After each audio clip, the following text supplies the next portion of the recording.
آج کی سٹوری کا نام ہے اڑنے والے جوتے۔ جمال نے دھیرے سے ایک پرانا لکڑی کا صندوق کھولا۔ صندوق کے اندر ایک بھورے چمڑے کے پرانے جوتوں کی جوڑی رکھی تھی جو مدھم نیلی روشنی سے چمک رہی تھی۔ جمال نے حیرت سے دادی کی طرف دیکھا جنہوں نے نرمی سے مسکراتے ہوئے کہا، یہ تمہارے دادا کے جوتے ہیں، یہ جادوئی ہیں اور یہ جانتے ہیں تمہیں کہاں لے جانا ہے۔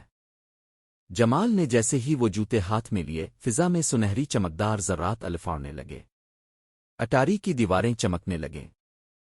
جمال نے نرمی سے جوتے پہنے اور اچانک فرش اس کے پیروں کے نیچے سے غائب ہو گیا۔ اب وہ بادلوں میں الفاڑ رہا تھا۔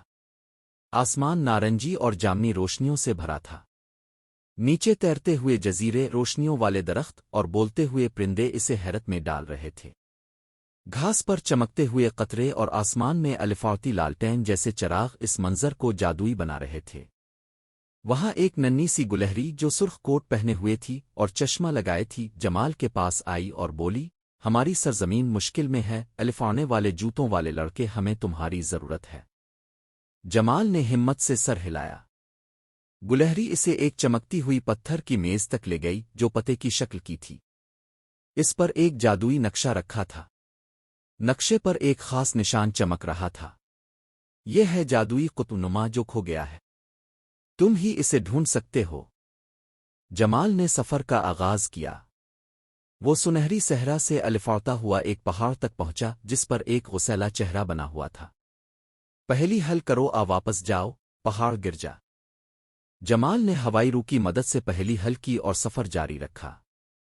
پھر وہ ایک جنگل میں پہنچا جہاں درخت سرگوشی کرتے تھے اور پتے چاندی کی طرح چمکتے تھے۔